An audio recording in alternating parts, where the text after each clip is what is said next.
Do you know what it takes to marry under the Zambian law?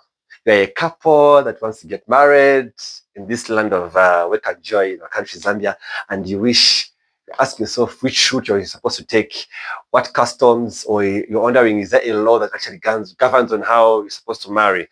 So, before we even move further, let me explain that in Zambia, we actually have what we call a dual system, in the sense that we have allowed statutes or written law that has been enacted by parliament or any other law that is written that is available for us, and also our customs and traditions that have been written, and we followed them through our ancestors by word of mouth, by practice, anything like that, which is called customary.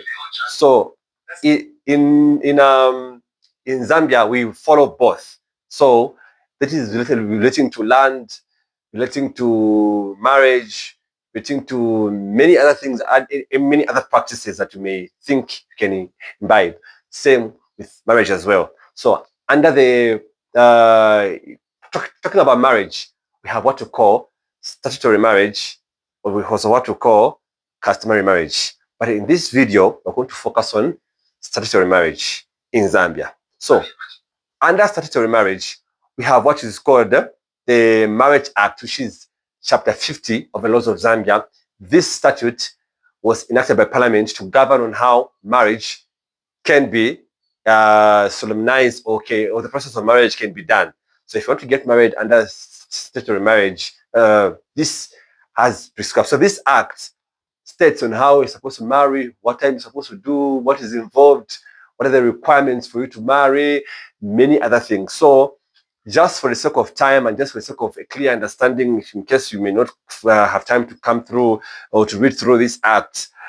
So this kind of marriage is monogamous in nature, in a sense that it only allows for one wife, one husband. So there is no inclusion of others. So in short, the definition of marriage under this kind of type of marriage is what we call marriage to one spouse or one partner in the exclusion of others. So this one is basically where a man and a woman get married. So there's no allowance for a third person to join the marriage. It's just the two of them.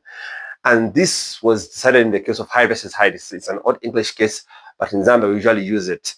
So looking at this marriage, it allows for a person. So when when we want to get married, and let's talk about age. If you want to get married under this act, if the person is above 16, they need consent from parents to get married. But if the person is above 21, there's no consent needed. If you're above 21, you want to get married, you can still take this route to get married to your partner. Then, for you to get married in this one, there's no need for lobola. So lobola basically is a custom thing where you pay a bride price and the like. But in this type of marriage, there's no lobola is not a requirement. You can basically take your person you want to marry, present a notice to the registrar, maybe civic center or wherever, to get married, to church or anywhere, and you carry maybe 2-3 witnesses that will help you to witness while you're signing that marriage certificate. So under this act, it does not recognize lobola as part of the requirement. So you can basically get yourself to do a 21-day notice if you want to get married, you want to do it at the civic center or any council or anywhere where the what do you call it, a licensed minister is available for you. You do your notice, and afterwards, when it's done. So all this, there are sections that are really following the act. So for example, if you want to do section 10 talks about age, section 6 talks about the notice for you to the registrar, section 20 talks about the solemnization of by a licensed minister. And also in this act, it also talks about time when this marriage can be conducted. It's supposed to be conducted between a time of 6 a.m. and between time of 6 p.m. So if this marriage is conducted after 18 hours in Zambia, like we said, then that one, I think, it disqualifies the process, the solemnization. So it must be done between 6 a.m. in the morning and 6 p.m. in the evening. So remember, if the person is found whilst they're already married in this type of marriage, the person wants to marry the second person, that's a criminal offense, because bigamy is what we call bigamy, which has been criminalized, and the person can be liable and be punished for 5 years. So if you want to really, you feel this is the way that you want to take in doing, because this one is and for you to, if you have got issues under maybe divorce or anything, the only way that you can commence your divorce petition is through the High Court. It's really, really tedious and the like, but it's something that you are under this one, you are protected by the law, because yeah, all in all, always know this type of marriage is also good, also very important. But what is prevalent in the kind of current practice is people have imbibed both.